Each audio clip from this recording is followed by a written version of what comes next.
Hello everyone, welcome back to my YouTube channel Commerce Classes with Shravya Rani.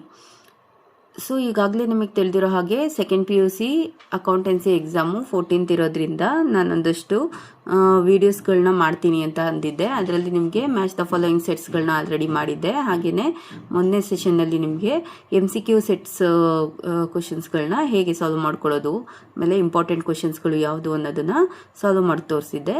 ಇವಾಗ ನಾವು ಇವತ್ತು ನಿಮಗೆ fill in the blanks ಆಯಿತಾ, ಅದು ಕೂಡ ನಿಮಗೆ 5 ಮಾರ್ಕ್ಸಿಗೆ ಇರುತ್ತೆ.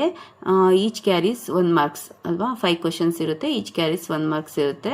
ಸೊ ಸೆಕೆಂಡ್ ಮೇನಲ್ಲಿ ನಿಮಗೆ ಸಿಗುತ್ತೆ, ಪಾರ್ಟ್ ಎನಲ್ಲಿ ಸೆಕೆಂಡ್ ಮೇನಲ್ಲಿ ಫಿಲ್ ಇನ್ ದ ಬ್ಲ್ಯಾಂಕ್ಸ್ಗಳನ್ನ ಕೊಟ್ಟಿರ್ತಾರೆ. ಸೊ ಆ ಥರದ್ರಲ್ಲಿ ನಿಮಗೆ ಯಾವುದೇ ಕ್ವಶನ್ಸ್ ಕೊಟ್ಟರು ನೀವು ಅಟೆಂಡ್ ಮಾಡೋ ರೀತಿ ಇರಬೇಕು. ಆ ರೀತಿ ನಿಮಗೆ ಇದರಲ್ಲಿ ಈ ವಿಡಿಯೋದಲ್ಲಿ ನಾನು ತಿಳಿಸ್ಕೊಡ್ತಾ ಹೋಗ್ತೀನಿ ಹೇಗೆ ಅಟೆಂಡ್ ಮಾಡೋದು ಅಂತ ಹೇಳ್ಬಿಟ್ಟು. ಅದ್ರ ಜೊತೆಗೆ ನಿಮಗೆ ಇದನ್ನು ಅಟೆಂಡ್ ಮಾಡೋದ್ರಿಂದ ನಿಮಗೆ ಅದೇ ಮ್ಯಾಚ್ ದ ಫಾಲೋಯಿಂಗಲ್ಲಿ ಈ ಟೈಪ್ಸ್ ಕ್ವಶನ್ಸ್ ಕೊಟ್ಟರು ಅಟೆಂಡ್ ಮಾಡ್ಬೋದು, ಮತ್ತು MCQಸಲ್ಲಿ ಕೊಟ್ಟರು ಈ ಟೈಪ್ ಕ್ವಶನ್ಸ್ಗಳನ್ನ ಅಟೆಂಡ್ ಮಾಡ್ಬೋದು, ಮತ್ತು 1 ಮಾರ್ಕಲ್ಲೂ ಕೂಡ ನೀವು ಇದನ್ನು ಯೂಸ್ ಮಾಡ್ಕೊಬೋದು ಈ ಥರದ ಕ್ವಶನ್ಸ್ಗಳು. ಸೊ ಮೋಸ್ಟ್ ರಿಪೀಟೆಡ್ ಕ್ವಶನ್ಸ್ಗಳು, ಪ್ರೀವಿಯಸ್ ಇಯರ್ ಕ್ವಶನ್ಸ್ಗಳು, ಮಾಡಲ್ ಕ್ವಶನ್ ಪೇಪರ್ಸ್ ಕ್ವಶನ್ಸ್ಗಳು ಮತ್ತು ಪ್ರಿಪ್ರೇಟರಿ ಕ್ವಶನ್ ಪೇಪರ್ಸು ಎಲ್ಲ ಇನ್ಕ್ಲೂಡ್ ಮಾಡಿರೋದ್ರಿಂದ ಎಲ್ಲ ಟೈಪ್ ಆಫ್ ಕ್ವಶನ್ಸ್ಗಳು ಇದರಲ್ಲೇ ಬಂದೋಗುತ್ತೆ. ಇದೊಂದು ವಿಡಿಯೋ ನೋಡಿಕೊಂಡ್ರೆ ಸಾಕು, ನಿಮಗೆ ಯಾವ ರೀತಿಯಾದ 26 ಮಾರ್ಕ್ಸಿಗೆ ಯಾವ ರೀತಿಯಾದ ಥಿಯರಿ ಕೇಳಿದ್ರು ನೀವು ಇದರಲ್ಲಿ ಅಟೆಂಡ್ ಮಾಡ್ಬೋದು. ಆ ರೀತಿ ನಾನು ಇದರಲ್ಲಿ ಎಕ್ಸ್ಪ್ಲೈನ್ ಮಾಡ್ತಾ ಹೋಗ್ತೀನಿ. ಓಕೆನಾ, let's start the video. Before start the video, ನೀವೇನಾದರೂ ನನ್ನ ಚಾನಲ್ಗೆ ಇನ್ನೂ ಸಬ್ಸ್ಕ್ರೈಬ್ ಮಾಡಿಲ್ಲ ಅಂತ ಅಂದರೆ ಪ್ಲೀಸ್ ನನ್ನ ಚಾನಲ್ಗೆ ಸಬ್ಸ್ಕ್ರೈಬ್ ಆಗಿ, ಹಾಗೆ ಈ ವಿಡಿಯೋನ ಆದಷ್ಟು ಸೆಕೆಂಡ್ PU ಸ್ಟೂಡೆಂಟ್ಸ್ಗಳಿಗೆ ಶೇರ್ ಮಾಡಿ. ಓಕೆನಾ, like, share and subscribe. Okay, let's start the video. ನೋಡಿ, ನಿಮಗೆ ಸೆಕೆಂಡ್ ಮೇನಲ್ಲಿ ಕ್ವಶನ್ ಪೇಪರಲ್ಲಿ ಫಿಲ್ ಇನ್ ದ ಬ್ಲ್ಯಾಂಕ್ಸ್ ಕೊಟ್ಟಿರ್ತಾರೆ, ಕ್ವಶನ್ಸ್ ಇರುತ್ತೆ, ಈಚ್ ಕ್ಯಾರೀಸ್ 1 ಮಾರ್ಕ್ಸ್. ಸೊ ನೋಡಿ, ಫಸ್ಟ್ ಕ್ವಶನ್ ಏನಂತ ಇದೆ, under fixed capital method the amount of capital of partner ಅಂತ ಕೊಟ್ಟಿದ್ದಾರೆ. ಸೊ ನೋಡಿ, ಇನ್ಫ್ಲೋ ಆ್ಯಂಡ್ ಔಟ್ಫ್ಲೋ ಆಗಲ್ಲ. ಸೊ ಫಿಕ್ಸೆಡ್ ಕ್ಯಾಪಿಟಲ್ ಮೆಥಡಲ್ಲಿ ಅಮೌಂಟ್ ಹೇಗಿರುತ್ತೆ ಅಂತ ಅಂದರೆ ಫಿಕ್ಸೆಡ್ ಆಗಿರುತ್ತೆ. ಸೊ ಫಿಕ್ಸೆಡ್ ಅನ್ನೋ ಆಪ್ಷನ್ ನೋಡಿ, ಡೆಟಾರ್ ಇದಾಗಲ್ಲ, ರಿಮೈನ್ ಫಿಕ್ಸೆಡ್ ನೋಡಿ ಇಲ್ಲಿ ಫಸ್ಟ್ ಒನ್ಗೆ ಅಂದರೆ 6th ಕ್ವಶನ್ಗೆ ರಿಮೈನ್ ಫಿಕ್ಸೆಡ್ ಅನ್ನೋದು ಕರೆಕ್ಟ್ ಆನ್ಸರ್. ಓಕೆನಾ, ನೆಕ್ಸ್ಟು 7th ಒನ್ಗೆ ನೋಡೋಣ. Executor account is generally prepared at the time of dash of A partner. So generally ಇದನ್ನು ಯಾವಾಗ ಪ್ರಿಪೇರ್ ಮಾಡ್ತೀವಿ ಎಕ್ಸಿಕ್ಯೂಟರ್ ಅಕೌಂಟ್ನ ಅಂದರೆ at the time of death of the partner ಅಲ್ವಾ. So ನಿಮ್ಮ 7th ಒನ್ಗೆ ಅಂದರೆ ಸೆಕೆಂಡ್ ಒನ್ಗೆ ಇದು correct answer. Next debenture holders are the dash of the company. So debenture ಹೋಲ್ಡರ್ಸ್ನ ಲೆಂಡರ್ಸ್ ಆಫ್ ದ ಕಂಪನಿ ಅಂತ ಕೂಡ ಅಂತೀವಿ, ಅಥವಾ ಕ್ರೆಡಿಟರ್ಸ್ ಆಫ್ ದ ಕಂಪನಿ ಅಲ್ವಾ. So creditor of the company is the correct answer for 7th one. ಆಯಿತಾ, next profit on forfeiture of shares is transferred to. So ನಮಗೆ ಗೊತ್ತಿದೆ, ಇದನ್ನ ಕ್ಯಾಪಿಟಲ್ ರಿಸರ್ವ್ ಅಕೌಂಟ್ಗೆ ಕಳಿಸ್ತೀವಿ ಅಂತ ಹೇಳಿ. ನೋಡಿ, ಇಲ್ಲಿದೆ ಕ್ಯಾಪಿಟಲ್ ಫರ್ಫೀಚರ್ ಅಲ್ಲಿ ಆಗುವಂಥ ಪ್ರಾಫಿಟ್ನ ಎಲ್ಲಿಗೆ ಟ್ರಾನ್ಸ್ಫರ್ ಮಾಡ್ತೀವಿ, ಕ್ಯಾಪಿಟಲ್ ರಿಸರ್ವ್ಗೆ. So this is the correct answer for this question. 4th ಒನ್ಗೆ ಇದು correct answer. Next 5th one ನೋಡೋಣ, ಅಂದರೆ ನಿಮಗೆ ಇಲ್ಲಿ ಆಪ್ಷನ್ 10th ಒನ್ ಆಗುತ್ತೆ. Cash flow statement shows dash of cash and cash equivalents. ಆಯಿತಾ, ಕ್ಯಾಶ್ ಫ್ಲೋ ಸ್ಟೇಟ್ಮೆಂಟಲ್ಲಿ ಏನನ್ನ ತೋರಿಸ್ತಾರೆ, ಕ್ಯಾಶ್ ಬಗ್ಗೆ ಇನ್ಫ್ಲೋ ಆಗೋದು ಮತ್ತು ಔಟ್ಫ್ಲೋ ಆಗೋದನ್ನ. So this is the correct answer 5th ಒನ್ಗೆ, ಅಂದರೆ 10ನೇದಕ್ಕೆ ಇದು ಕರೆಕ್ಟ್ ಆನ್ಸರ್. ಸೊ ಹಾಗೆ ಇಲ್ಲಿ set of match the following ಕೂಡ ಇದೆ, ಅದನ್ನು ನೋಡ್ಬಿಡೋಣ. ಸ್ಯಾಕ್ರಿಫೈಸ್ ರೇಷಿಯೋನ ಯಾವ ಟೈಮಲ್ಲಿ ಪ್ರಿಪೇರ್ ಮಾಡ್ತೀವಿ ನಾವು, ಅಡ್ಮಿಷನ್ ಆಫ್ ಎ ಪಾರ್ಟ್ನರ್ ಟೈಮಲ್ಲಿ. ಸೊ ಇದಕ್ಕೆ ಕರೆಕ್ಟ್ ಆಪ್ಷನ್ ಇದು. ಡಿಬೆಂಚರ್ಸ್ನ ಅಕ್ನಾಲೆಜ್ಮೆಂಟ್ ಆಫ್ ದ ಡೆಪ್ತ್ ಅಂತ ಅಂತೀವಿ. ಸೊ ಸೆಕೆಂಡ್ ಒನ್ಗೆ ಆನ್ಸರ್ ಇದು. Next analysis of financial statement ಯಾವುದು, ಏನು ಮಾಡುತ್ತೆ, ಅದು ಹೆಲ್ಪ್ಸ್ ಇನ್ ಡಿಸಿಷನ್ ಮೇಕಿಂಗಿಗೆ ಅದು ಹೆಲ್ಪ್ ಮಾಡುತ್ತೆ. ಸೊ ಕರೆಕ್ಟ್ ಆನ್ಸರ್ ಇದು. Next profitability ratio. ಸೊ ನಮಗೆ ಪರ್ಸೆಂಟೇಜಲ್ಲಿ ಇರುತ್ತೆ. ಸೊ ಹಾಗಾಗಿ ಕರೆಕ್ಟ್ ಆಪ್ಷನ್ ಪರ್ಸೆಂಟೇಜಲ್ಲಿ ನಾವು ಅದನ್ನ ಶೋ ಮಾಡ್ತೀವಿ ಇದು. Next sale of fixed asset investing ಆ್ಯಕ್ಟಿವಿಟಿನಲ್ಲಿ ಬರುತ್ತೆ. ಸೊ ಕರೆಕ್ಟ್ ಆಪ್ಷನ್ ಇದು. ಓಕೆನಾ,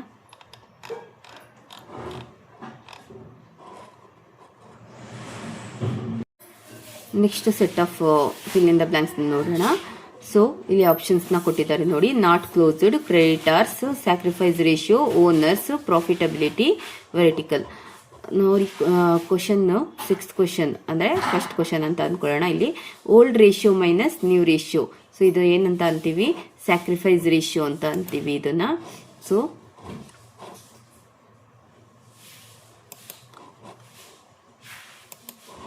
correct answer sacrifice ratio for first one. ಆಯ್ತಾ? ನೆಕ್ಸ್ಟು ಏನಂತ ಕೇಳ್ತಿದ್ದಾರೆ, in case of dissolution of the partnership the books of accounts are. ಆಯ್ತಾ? ಸೊ ಬುಕ್ಸ್ ಆಫ್ ಅಕೌಂಟ್ಸ್ನ ಏನು ಮಾಡ್ತೀವಿ? ಡಿಸಲ್ಯೂಷನ್ ಆಫ್ ಪಾರ್ಟ್ನರ್ಶಿಪ್ ಫರ್ಮ್ ಕೇಳ್ತಿಲ್ಲ ಅವರು, ಡಿಸಲ್ಯೂಷನ್ ಆಫ್ ಪಾರ್ಟ್ನರ್ಶಿಪ್ ಓನ್ಲಿ. ಆಯ್ತಾ? ಬರೀ ಪಾರ್ಟ್ನರ್ಶಿಪ್ ಕ್ಲೋಸ್ ಆದಾಗ ಏನಾಗುತ್ತೆ? Accounts are not closed. Account ಏನಾಗೋದಿಲ್ಲ, ಕ್ಲೋಸ್ ಆಗಲ್ಲ. ಸೊ 7th ಒನ್ಗೆ. So this is the correct answer. Next debenture holders are the dash of the company. Debenture ಹೋಲ್ಡರ್ಸ್ನ ಕಂಪನಿಗೆ ಏನಂತ ಕರಿತೀರಾ? ಕ್ರೆಡಿಟಾರ್ಸ್ ಅಂತ ಕರೀತಾರೆ ಅಂತ ಲಾಸ್ಟ್ ಕ್ವಶನ್ನಲ್ಲಿ ಹೇಳಿದೆ ಅಲ್ವಾ. So this is the correct answer for this question. ಓಕೆನಾ? Next common size analysis are also known as. So common size ಅನಾಲಿಸಿಸ್ನ ಏನಂತ ಕೂಡ ಕರಿತೀವಿ? ವರ್ಟಿಕಲ್ ಅನಾಲಿಸಿಸ್ ಅಂತ ಕೂಡ ಕರಿತೀವಿ. So this is the correct and right answer for this question. The dash ratios are primarily measures of return. ಯಾವ ratio ಮೂಲಕ ನಾವು ರಿಟರ್ನ್ನ ಮೆಜರ್ ಮಾಡ್ತೀವಿ ಅಂತ ಕೇಳ್ತಿದ್ದಾರೆ. Profitability is the correct answer for this question. So ಇದೇ ವಿಡಿಯೋದಲ್ಲಿ ನಿಮಗೆ ಸೆಟ್ ಆಫ್ ಮ್ಯಾಚ್ ತಪ್ಪೋದನ್ನು ಕೂಡ ಇದೆ, ಅದನ್ನು ಕೂಡ ಸಾಲ್ವ್ ಮಾಡ್ಕೊಳ್ಳೋಣ. ಇಂಟ್ರೆಸ್ಟ್ ಆನ್ ಡ್ರಾಯಿಂಗ್ನ ಪ್ರಾಡಕ್ಟ್ ಮೆಥಡ್ ಮತ್ತು ಆವ್ರೇಜ್ ಪೀರಿಯಡ್ ಮೆಥಡಲ್ಲಿ ನಾವು ಕ್ಯಾಲ್ಕುಲೇಟ್ ಮಾಡ್ತೀವಿ. ಸೊ ಇಲ್ಲಿ ಆ ಆಪ್ಷನ್ ಇದೆಯಾ ನೋಡೋಣ. ಸೊ ಇಲ್ಲಿದೆ ನೋಡಿ. So this is the correct answer for this. ಆಯಿತಾ? Next goodwill is an intangible asset. ಆಯಿತಾ? Dissolution of partnership firm. ಆಯಿತಾ? Dissolution of partnership firm closing down of the business ಅಂತ ಕೂಡ ಅಂತೀವಿ. ಸೊ ಸಿಗೆ ಇದು correct answer. Horizontal analysis. So comparative ಸ್ಟೇಟ್ಮೆಂಟ್ನ horizontal analysis ಅಂತ ಕೂಡ ಕರಿತೀವಿ. So this is the correct answer for this question. Next payment of salary to employee. It is on in operating activity. ಓಕೆನಾ? Payment of salary to employee operating activity. So this is the correct answer for this question. Okay, next set na nodona. ನೋಡಿ 6th question ಏನಂತ ಹೇಳ್ತಾ ಇದೆ. At the time of admission of a new partner, ಹೊಸ ಪಾರ್ಟ್ನರ admit ಮಾಡ್ಕೊಳ್ಬೇಕಾದ್ರೆ profit and loss balance ಶೀಟಲ್ಲಿರುವಂತಹ profit and loss account balance appear in the old balance ಶೀಟಲ್ಲಿರುವಂಥ profit and loss ಅಕೌಂಟ್ನ ಸೊ ಲಯಬಿಲಿಟಿ ಸೈಡಲ್ಲಿರುವಂಥದ್ದು ಈಸ್ ಕ್ರೆಡಿಟೆಡ್ ಟು. ಸೊ ಎಲ್ಲಿಗೆ credit ಮಾಡ್ಕೊತೀರಾ? So liability ಸೈಡಲ್ಲಿರೋದನ್ನು ನಾವು ಕ್ರೆಡಿಟ್ ಮಾಡ್ಕೊತೀವಲ್ವಾ, P&L ಅಕೌಂಟ್ ಅಂತ ಇರುತ್ತಲ್ವ, ಅದು ಓಲ್ಡ್ ಪ್ರಾಫಿಟ್ಟು. ಸೊ ಅದನ್ನು ಎಲ್ಲಿ ಕ್ರೆಡಿಟ್ ಮಾಡ್ಕೊತೀರಾ, ಯಾವ ಅಕೌಂಟ್ಗೆ ಅಂತ ಕೇಳ್ತಿದ್ದಾರೆ. ಸೊ ಆಪ್ಷನ್ ಈಸ್ ಅದು ಪಾರ್ಟ್ನರ್ಸ್ ಕ್ಯಾಪಿಟಲ್ ಅಕೌಂಟ್ಗೆ, ಬರೀ ಇಲ್ಲಿ ಕ್ಯಾಪಿಟಲ್ ಅಂತ ಕೊಟ್ಟಿದ್ದಾರೆ. ಸೊ ಆಪ್ಷನ್ ನಂಬರ್ 6ಗೆ this is the correct answer. ಆಯಿತಾ? Capital. Next at the time of dissolution of a partnership firm partner loan is not credited in. ಆಯಿತಾ? Partner ಲೋನನ್ನು ನಾವು ಎಲ್ಲಿ ಕೊಡ್ತೀವಿ ಅಂತ ನೋಡೋದಾದರೆ ಬ್ಯಾಂಕ್ ಅಕೌಂಟಲ್ಲಿ ತೋರಿಸ್ತೀವಿ. ಹೌದಾ? So dissolution of the partnership firm ಮಾಡಬೇಕಾದ್ರೆ ಅದನ್ನ ನಾವು 3 ಅಕೌಂಟ್ ಓಪನ್ ಮಾಡ್ತೀವಿ. ಒಂದು ರಿಯಲೈಸೇಷನ್ ಅಕೌಂಟು, ಇನ್ನೊಂದು ಪಾರ್ಟ್ನರ್ಸ್ ಕ್ಯಾಪಿಟಲ್ ಅಕೌಂಟು, ಇನ್ನೊಂದು ಬ್ಯಾಂಕ್ ಅಕೌಂಟು. ಸೊ ಎಲ್ಲಿ ತೋರಿಸ್ತೀವಿ ಅದನ್ನು? ಪಾರ್ಟ್ನರ್ ಲೋನ್ನ ನಾವು ಬ್ಯಾಂಕ್ ಅಕೌಂಟಲ್ಲಿ ತೋರಿಸ್ತೀವಿ. ಅವರು ನಾಟ್ ಅಂತ ಕೇಳ್ತಿದ್ದಾರೆ. ಕರೆಕ್ಟಾಗಿ ಅರ್ಥ ಮಾಡ್ಕೊಳ್ಳಿ. ಇಲ್ಲಿ ಏನು ಕೇಳ್ತಿದ್ದಾರೆ? ನಾಟ್ ಅಂತ ಕೇಳ್ತಿದ್ದಾರೆ. ಸೊ ನಾಟ್ ಅಂತ ಅಂದಾಗ ನೀವು ಯಾವ ಅಕೌಂಟ್ನ ಸೆಲೆಕ್ಟ್ ಮಾಡ್ಕೋಬೇಕಾಗುತ್ತೆ. ಇದು ಯಾವುದರಲ್ಲಿ ಶೋ ಮಾಡ್ತಿಲ್ಲ ಅಂತ ಅಂದರೆ ರಿಯಲೈಸೇಷನ್ ಅಕೌಂಟಲ್ಲಿ ಶೋ ಮಾಡಲ್ಲ. ಓಕೆನಾ? ಸೊ ಆಪ್ಷನ್ 7ಗೆ this is the correct answer. Next debenture cannot be redeemed at. ಓಕೆನಾ? Debenture cannot be redeemed at discount. So This is the correct answer for this question. Next, dash statements are the basic and formal annual reports. ಯಾವುದನ್ನ ನೀವು basic and formal annual reports ಅಂತ ಕರೀತಾರೆ. Financial statement are also known as basic and formal annual reports. So this is the correct answer for this question. Next, 10th ನೋಡಿ ಹಾಗೆ, the dash ratios are calculated to measure the short term solvency of the business. Solvency ratio is calculated the measures of short term solvency of the business. ಓಕೆನಾ? Okay, short term ಅಂತ ಕೇಳಿದರೆ, ಸಾರಿ, short term ಅಂತ ಕೊಟ್ಟಿದ್ರೆ liquidity ratio. This is the correct answer for this question. Okay, ಅದೇ ಇಲ್ಲಿ long term ಅಂತ ಕೊಟ್ಟಿದ್ರೆ ಆಯ್ತಾ. ಸೊ ಲಾಂಗ್ ಟರ್ಮ್ ಅಂತ ಕೊಟ್ಟಿದ್ರೆ ಸಾಲ್ವೆನ್ಸಿ ರೇಷಿಯೋ, ಇಲ್ಲಿ ಶಾರ್ಟ್ ಟರ್ಮ್ ಅಂತ ಕೊಟ್ಟಿರೋದ್ರಿಂದ ಲಿಕ್ವಿಡಿಟಿ ರೇಷಿಯೋ. ಓಕೆನಾ? ನೆಕ್ಸ್ಟ್ ನೋಡೋಣ ಹಾಗೆ, ಮ್ಯಾಚ್ ದ ಫಾಲೋಯಿಂಗ್ ಸೆಟ್ಸ್ ಇದೆ, ಹಾಗೆ ಸೆಟ್ ಸಾಲ್ವ್ ಮಾಡ್ಕೊಂಡು ಹೋಗೋಣ. Fluctuating capital system. So fluctuating capital system ನಿಮಗೆ ಇಲ್ಲಿ ಆಪ್ಷನ್ನ ನೋಡಿ, ಲೀಗಲ್ ರೆಪ್ರೆಸೆಂಟೇಟಿವ್ ಅಲ್ಲ, ಕಂಪೇರಿಟಿವ್ ಸ್ಟೇಟ್ಮೆಂಟ್ ಅಲ್ಲ, ಜಾಯಿಂಟ್ ಸ್ಟಾಕ್ ಕಂಪನಿ ಅಲ್ಲ, ಡಿಸಲ್ಯೂಷನ್ ಆಫ್ ಪಾರ್ಟ್ನರ್ಶಿಪ್ ಅಲ್ಲ, change in capital account. So this is fluctuate ಅಂತ ಅಂದರೆ ಕ್ಯಾಪಿಟಲ್ ಅಮೌಂಟ್ ಏನಾಗ್ತಿರುತ್ತೆ, ಚೇಂಜ್ ಆಗ್ತಾ ಇರುತ್ತೆ, ವೇರಿ ಆಗ್ತಾ ಇರುತ್ತೆ, ಹೌದಾ. ಸೊ ಹಾಗಾಗಿ ಫ್ಲಕ್ಚುಯೇಟಿಂಗ್ ಕ್ಯಾಪಿಟಲ್ ಸಿಸ್ಟಮ್ಗೆ ಕರೆಕ್ಟ್ ಆಪ್ಷನ್ನು ಇದು, change in capital account balance A. ಓಕೆನಾ? Next executor account. ಎಕ್ಸಿಕ್ಯೂಟರ್ ಅಕೌಂಟ್ನ ಯಾವಾಗ ಓಪನ್ ಮಾಡ್ತೀವಿ? At the time of death of the partner. So death of the partner ಅಂತ ಕೊಟ್ಟಿಲ್ಲ ಅಂತ ಅಂದರೆ ಎಕ್ಸಿಕ್ಯೂಟರ್ನ ಏನಂತ ಕೂಡ ಕರಿತೀವಿ? ಡೆತ್ ಆಗಿರ್ತಾನಲ್ಲ, ಡಿಸೀಸ್ಡ್ ಆಗಿರ್ತಾನಲ್ಲ ಆ ಪಾರ್ಟ್ನರ್ದು ಲೀಗಲ್ ರೆಪ್ರೆಸೆಂಟೇಟಿವ್ ಅಂತ ಕೂಡ ಕರಿತೀವಿ. So this is the correct option for this. ಆಯಿತಾ? Realisation expenses. ರಿಯಲೈಸೇಷನ್ ಎಕ್ಸ್ಪೆನ್ಸಸ್ಸು ಏನು ನಮಗೆ ಯಾವಾಗ ಆಗೋವಂಥದ್ದು? ನಮಗೆ ಡಿಸಲ್ಯೂಷನ್ ಮಾಡ್ತಾ ಇರ್ತೀವಲ್ಲ, ಅಲ್ಲಿ ಅಲ್ವಾ ರಿಯಲೈಸೇಷನ್ ಎಕ್ಸ್ಪೆನ್ಸಸ್ ಕ್ರಿಯೇಟ್ ಆಗೋವಂಥದ್ದು. So this is the correct option for this question. ನೋಡಿ, ಇಲ್ಲಿ ನಿಮಗೆ ನಾನು already fill in the blanks ಮಾಡ್ತಾ ಇದ್ದೀನಿ, ಜೊತೆಗೆ extra match the following sets ಕೂಡ ಇಲ್ಲೇ ಸಾಲ್ವ್ ಮಾಡಿಸ್ತಿದ್ದೀನಿ. Artificial person. ಸೊ ಆರ್ಟಿಫಿಷಿಯಲ್ ಪರ್ಸನ್ನ ಕಂಪನಿನ ಒಂದು ಏನಂತ ಕರಿತೀವಿ? ಆರ್ಟಿಫಿಷಿಯಲ್ ಪರ್ಸನ್ ಅಂತ ಕರಿತೀವಿ. ಸೊ ಇಲ್ಲಿ ನೋಡಿ, ಜಾಯಿಂಟ್ ಸ್ಟಾಕ್ ಕಂಪನಿ ಅಂತ ಕೊಟ್ಟಿದ್ದಾರೆ. So this is the correct option for this question. Next horizontal analysis. Horizontal analysis comparative statement. So this is the correct answer for this question. So ಹಾಗೆ next set ನೋಡಿ, good will is an, ನಿಮಗೆ ಗೊತ್ತೇ ಇದೆ, intangible asset ಅಂತ ಕೊಟ್ಟಿರ್ತಾರೆ. So ಮನೆಯಾಗಿ ನೋಡಿ, ಇಲ್ಲಿ tangible intangible ಎರಡೂ ಕೊಟ್ಟಿದ್ದಾರೆ. Good will is an intangible asset is the correct answer for this question. 6th ಒನ್ಗೆ ಇದು.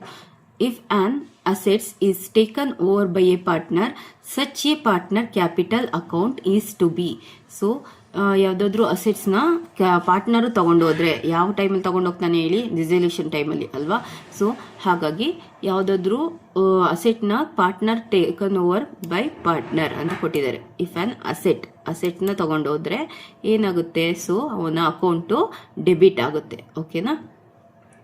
So this is the correct answer for this question. Next, debentures which are transferable by mere delivery are called dash debentures. So aduna bearer debenture anta antivi. So this is the correct answer for this question, bearer debenture. Next, the term analysis means dash of financial data.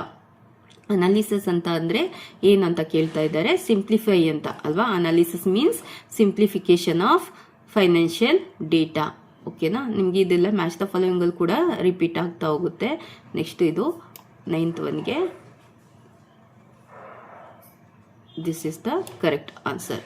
Next 10th one ನೋಡೋಣ. Cash flow statement helps in dash of cash flows.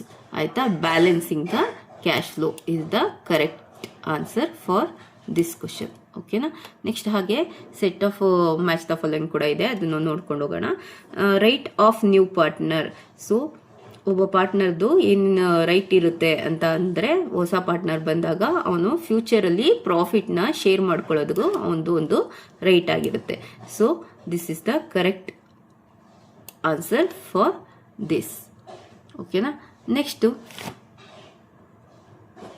Partners loan. Partners ಲೋನ್ನ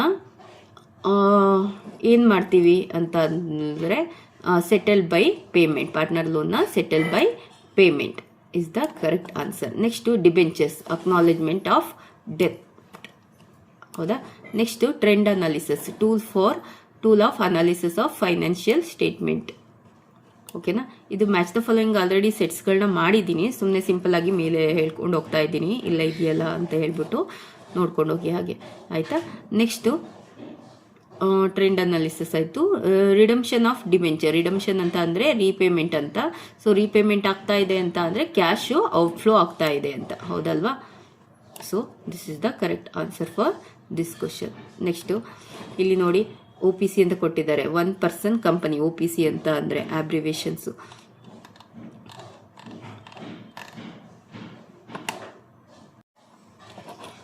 okay, next ಸೆಟ್ಸ್ನ ನೋಡೋಣ. ನೋಡಿ, partnership comes into existence has a result of dash among the partners agreement ಅಲ್ವಾ? So partnership ಯಾವಾಗ ಎಕ್ಸಿಸ್ಟೆನ್ಸ್ಗೆ ಬರುತ್ತೆ? Partners agreement ಮಾಡ್ಕೊಂಡಾಗ partnership ಎಕ್ಸಿಸ್ಟೆನ್ಸ್ಗೆ ಬರುತ್ತೆ. So this is the correct answer for this question. ಆಯಿತಾ? 6th one. Next executor account is generally prepared at the time of death of the partner. So this is the correct answer for this question. Next, on dissolution of a firm, partner's loan account is transferred to dash account. ಆಯಿತಾ? Dissolution ಆಗಬೇಕಾದ್ರೆ partner ಲೋನ್ನ ಯಾವ ಅಕೌಂಟ್ಗೆ transfer ಮಾಡ್ತೀವಿ? Cash or bank ಅಕೌಂಟ್ಗೆ transfer ಮಾಡ್ತೀವಿ. ಹೌದಾ? This is the correct answer for this question. Quick ratio is also known as, quick ರೇಷಿಯೋನ ಏನಂತ ಕೂಡ ಕರಿತೀವಿ? Liquid ratio. So this is the correct answer for this question. Dash activities related to purchase and sale of fixed asset. Fixed asset ದು purchase ಮತ್ತೆ sale ಆಗ್ತಾ ಇದೆ ಅಂದರೆ ಅದು ಇನ್ವೆಸ್ಟಿಂಗ್ ಆಕ್ಟಿವಿಟಿ. ಓಕೆನಾ? So this is the correct and right answer for this question. ಓಕೆನಾ? ಹಾಗೆ match the following ಕೂಡ ಇದೆ, ಅದನ್ನು ನೋಡ್ಬಿಡೋಣ. Fixed capital method. So fixed capital method ನಿಮಗೆ ಪಾರ್ಟ್ನರ್ಸ್ದು ಕ್ಯಾಪಿಟಲ್ ಅಕೌಂಟ್ನ ಓಪನ್ ಮಾಡಬೇಕಾದ್ರೆ ಆಗುವಂಥದ್ದು. ಸೊ ನೋಡಿ, ಅದರಲ್ಲಿ 2 ಅಕೌಂಟ್ನ ಓಪನ್ ಮಾಡ್ತೀವಿ. ಒಂದು partner capital account and current account is the correct answer for this question. ಇದಕ್ಕೆ ಎ, ಇಲ್ಲಿ 3rd one ಇದೆಯಲ್ಲ ಅದು. ಓಕೆನಾ? ನೆಕ್ಸ್ಟು ಗೇನ್ಡ್ ಶೇರ್ ಅಲ್ವಾ? ಗೇನ್ಡ್ ರೇಷಿಯೋ ಅಥವಾ ಗೇನ್ಡ್ ಶೇರು ಯಾವಾಗ ಮಾಡ್ತೀವಿ? New ratio minus old ratio ಮಾಡೋದ್ರ ಮೂಲಕ ಗೇನ್ಡ್ ರೇಷಿಯೋನ ಕ್ಯಾಲ್ಕುಲೇಟ್ ಮಾಡ್ತೀವಿ. ನೆಕ್ಸ್ಟು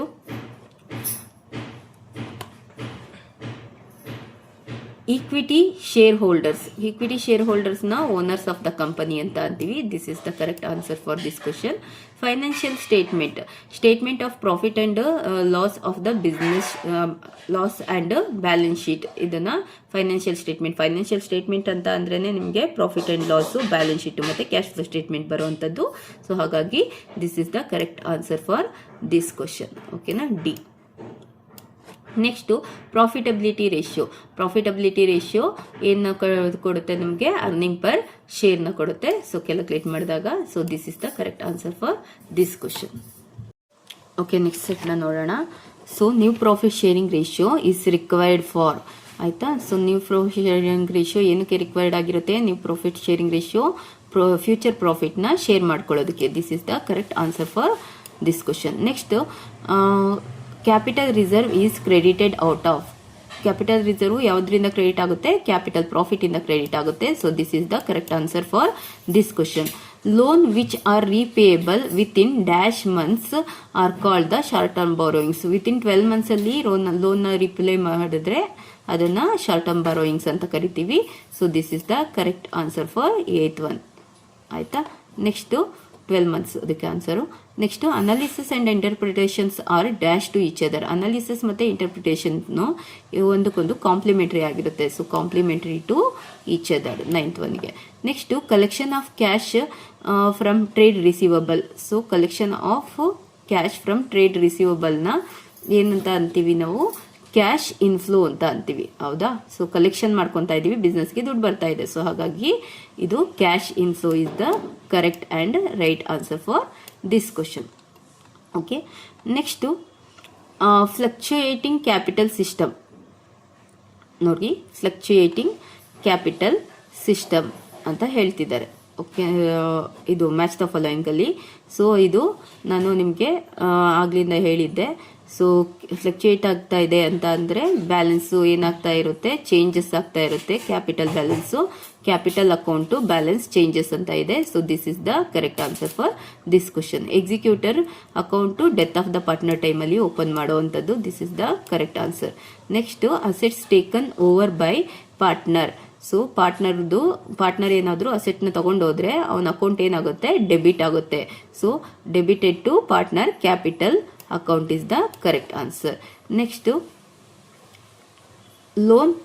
ಲಾಂಗ್ ಟರ್ಮ್ ಬಾರೋಯಿಂಗ್ಸು ಯಾವುದು, ಡಿಬೆಂಚರ್ಸ್ನ ಲಾಂಗ್ ಟರ್ಮ್ ಬಾರೋಯಿಂಗ್ಸ್ ಅಂತ ಕೂಡ ಅಂತೀವಿ. So this is the correct answer for this question. Interest paid is an financial activity. So this is the correct answer for this question. Okay na?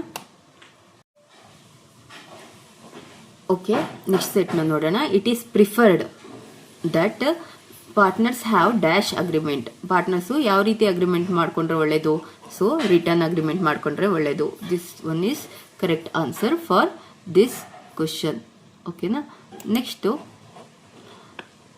New ratio minus old ratio. New ratio minus old ratio ಏನಂತ ಅಂತೀವಿ, ಅದನ್ನ gain ratio ಅಂತ ಕೂಡ ಕರಿತೀವಿ. So this is the correct answer for this question. Next, partners loan is dash to the realisation account.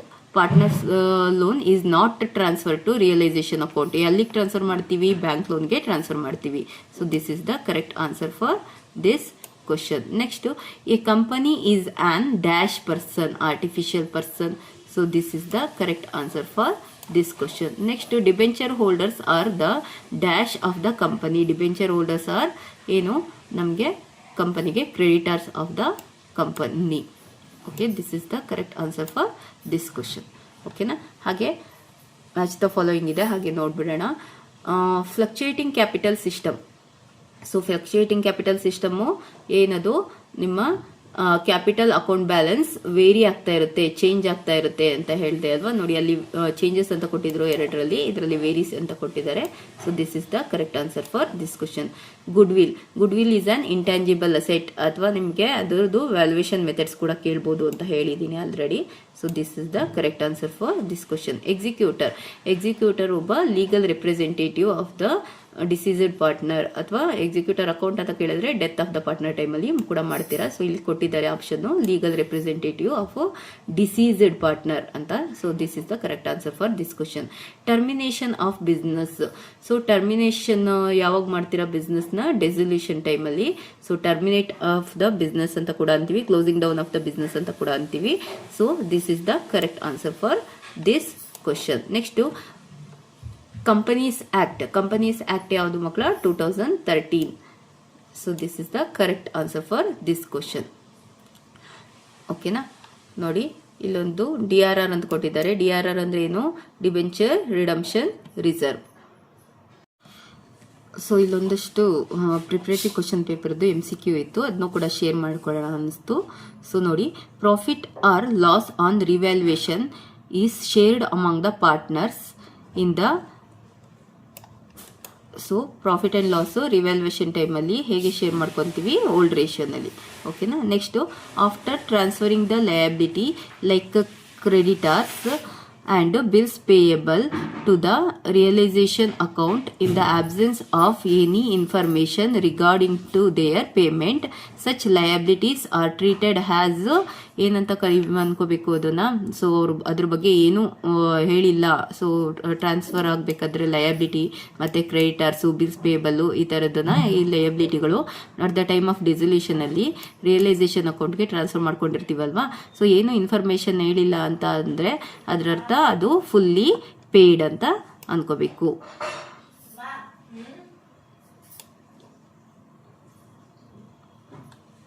Next, debentures cannot be redeemed at discount is the correct answer for this question. Percentage of each liability to the total liability shown in. So ಕಾಣಿಸ್ತಾ ಇದೆ ಅಲ್ಲ, okay. Percentage of each liability to the total liability ಯಾವುದ್ರಲ್ಲಿ ಮಾಡೋದು ಇದನ್ನ common size balance ಶೀಟಲ್ಲಿ. ಓಕೆನಾ? So this is the correct answer for this question. Next best example for extraordinary item. Extraordinary ಐಟಮ್ಗೆ best example ಯಾವುದು? ಲಾಸ್ ಡ್ಯೂ ಟು ಟೆಫ್ಟ್, ಡಿಸಾಸ್ಟರಿಂದ ಆಗುವಂಥ losses, ಇದೆಲ್ಲ ನಿಮ್ಮ ಎಕ್ಸ್ಟ್ರಾಡಿನರಿ ಐಟಮಲ್ಲಿ ಬರೋದು. ಆಯಿತಾ? ಅರ್ಥಕ್ವೇಕಿಂದ ಆಗುವಂಥ ಲಾಸಸ್ಸು, ಆಯಿತಾ? ಎಕ್ಸ್ಟ್ರಾಡಿನರಿ ಐಟಮು ಅಲ್ಲಿ ಬರೋವಂಥದ್ದು. ನೆಕ್ಸ್ಟು ಇಲ್ಲಿ ಫಿಲ್ ಇನ್ ದ ಬ್ಲಾಂಕ್ಸ್ ಕೊಟ್ಟಿದ್ದಾರೆ ನೋಡಿ. Under dash method the capital of the partners shall remain fixed. ಯಾವ ಮೆಥಡಲ್ಲಿ? ಫಿಕ್ಸೆಡ್ ಕ್ಯಾಪಿಟಲ್ ಮೆಥಡಲ್ಲಿ. So this is the correct answer for this question. Next accounting treatment at the time of retirement and death is. ಆಯಿತಾ? Accounting ಟ್ರೀಟ್ಮೆಂಟ್ನ ಹೇಗೆ ಮಾಡ್ತೀವಿ? At the time of retirement ಮತ್ತು ಡೆತ್ತಲ್ಲಿ ಏನು ಇರುತ್ತೆ? ಸಿಮಿಲರ್ ಟೈಪಲ್ಲಿ ಮಾಡ್ತೀವಿ. ಒಂದೇ ಟೈಪ್ ಅಲ್ವಾ ಅಕೌಂಟ್ನ ಪ್ರಿಪೇರ್ ಮಾಡೋದು ಡೆತ್ ಟೈಮಲ್ಲಿ ಮತ್ತು ರಿಟೈರ್ಮೆಂಟ್ ಟೈಮಲ್ಲಿ. So similar is the correct answer. Next profit on forfeiture of shares is transferred to dash account. So forfeiture profit on forfeiture, ಆಯಿತಾ? ಫರ್ಫಿಟೆಡ್ ಶೇರ್ಸ್ದು ಎಲ್ಲಿಗೆ ಟ್ರಾನ್ಸ್ಫರ್ ಮಾಡ್ತೀವಿ? Capital reserve is the correct answer for this question. Income statement is prepared to ascertain. Income ಸ್ಟೇಟ್ಮೆಂಟ್ನ ಏನಕ್ಕೆ prepare ಮಾಡ್ತೀವಿ? ಪ್ರಾಫಿಟ್ನ ascertain ಮಾಡೋದಕ್ಕೆ. Profitability is the correct answer for this question. Next current ratio is the proportion of dash liability ಅಂತ ಕೇಳ್ತಿದ್ದಾರೆ. Current ratio is the proportion of dash current liability. So current asset divided by current liability. ಹೌದಾ? So ಇದಕ್ಕೆ correct answer current asset. 10ನೇದು.